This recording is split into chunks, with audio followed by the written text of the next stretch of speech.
Are you looking to spend a third of the year studying for the GMAT but don't really know where to start?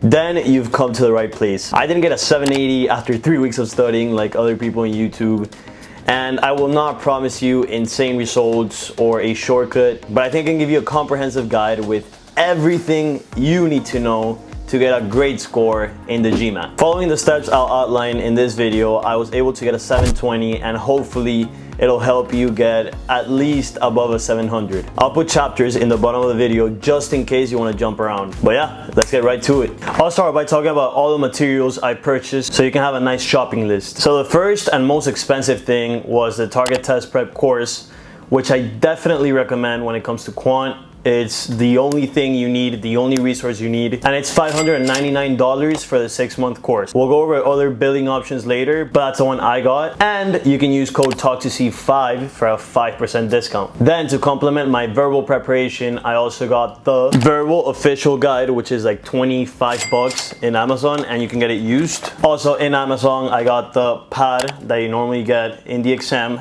and I also got some markers because the marker that came with the pad wasn't that great. Both of these are a total of $40. They're optional, honestly, but I thought it would be cool to have the pad to start practicing and get used to it. And then you have the 4 additional practice tests. The first 2 are free, the other 4 you have to pay for. They're a total of 100 bucks, which brings the total, if you buy everything I bought, to $750. Now, if you want to save some money, you can only buy TargetTestPrep, which is $500, but it's up to you. I'll leave all the materials linked in the description so you can go to them easily. Now, before you start studying, I recommend you go to MBA.com. You create an account. After you create an account, you're gonna have access to 2 free practice GMATs, which are probably the most accurate practice GMATs in the market. So go to my account, Access GMAT Official Prep. Then you're gonna go to practice exams 1 and 2, and here you'll take the practice exam. So take practice exam 1 as a diagnostic. As you can see here, this is my diagnostic. I got a 570. You can see how many I got incorrect, how many I got correct, percentile, and the score. So obviously a huge increase for where I ended up. So don't get discouraged. TargetTestPrep actually guarantees that your score is gonna go up by 110 points. Mine actually went up by 160, and I've seen people's scores go up by more than 250 points. So it all depends on you, how much work you put in.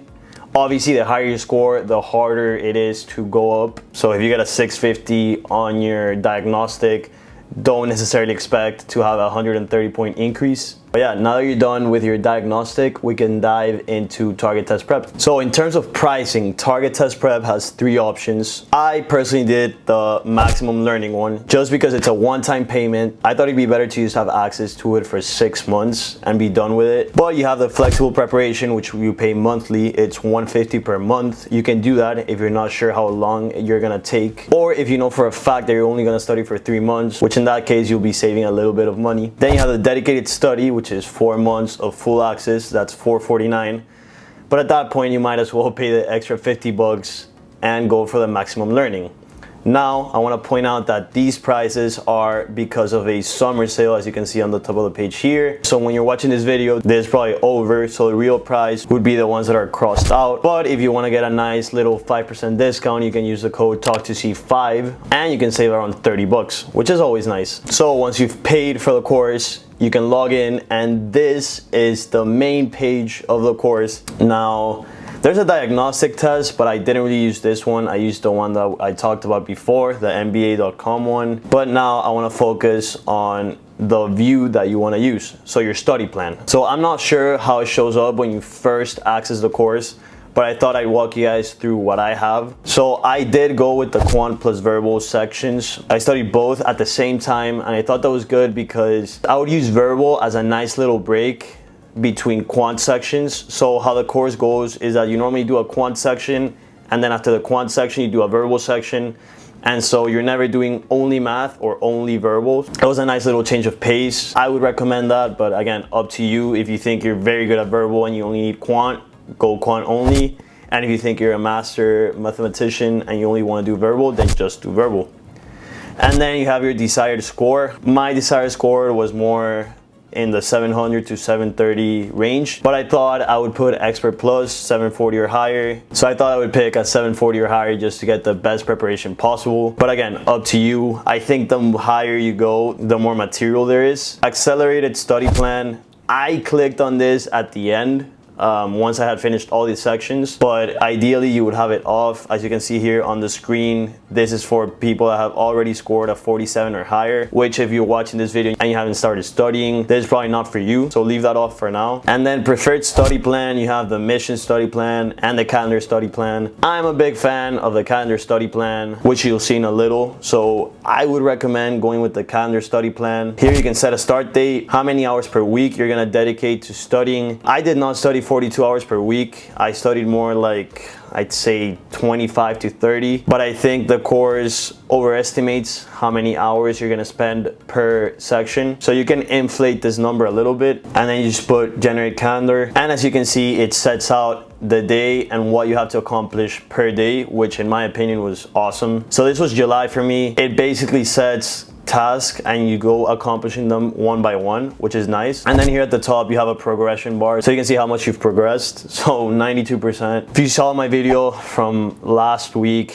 it took me around 4 months to get here, so keep in mind it's gonna take a lot of time. Now I'll share my analytics so you guys can have a point of comparison when you're attempting problems, which I thought would be pretty useful when I started. So let's go. As you can see, I spent 330 hours on the course, which is a lot of time, but again, the more time you put in, the more you're gonna get out. But diving more into the quant and verbal sections, as you can see, I did read all 947 lessons when it came to quant. I thought that was extremely important. I almost did all 2,500 problems, which is crazy. I didn't finish the geometry problems, I think, because of timing. I just didn't have time to finish all of them. As far as accuracy goes, I got 82% of the problems correct. As you can see, there's a discrepancy between problem solving and data sufficiency. Not the biggest fan of data sufficiency, so that's definitely shown in the stats here. But yeah, feel free to pause the video or drop a comment if you have any questions about my stats here. And another thing I wanted to show you guys was the chapter tests, because I remember that when I started, this was very demoralizing for me, and that is the hard tests. The hard tests are extremely hard. As you can see here, I normally do pretty well in the easy and medium tests, but when I get to the hard tests, definitely don't get demoralized if you get terrible scores here. As you can see, my score for all the hard sections were horrible. I got a 39% in linear and quadratic equations. Here I started getting the hang of it because I spent more time reading the lessons, but again, a lot of red when it comes to the hard sections. I would say as long as you get the easy and medium sections, you'll be good. And then use the hard questions to just go over them, try to answer them. If you get a good score, good for you. That means that you've absolutely mastered that topic. But that's it for analytics. If you have any questions, if I didn't show something that you want to see, leave it in the comments. Now, after you're done with TTP, I thought it would be useful to buy the official guide because it has a lot of practice problems. I prefer practicing the questions on paper, but if you like online better, there's a website that you can go into and practice there. And there's also an app, which is great because you can practice on the go. So up to you. I think it's a great complement. And I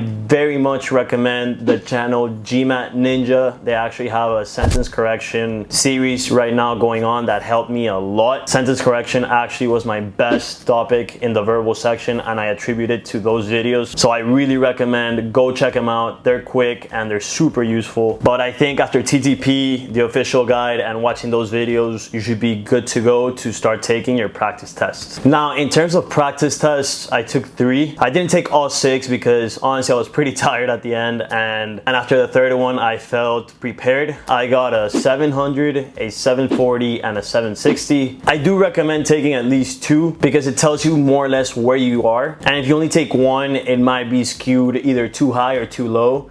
Whereas if you take 2, 3, or 4, it's gonna give you a nice average of what you're expected to get. And it also gives you confidence come test day. This is all you need, in my opinion, to get a 700. And I'll leave you guys with this. The main thing you need to perform well in the GMAT is putting in the time.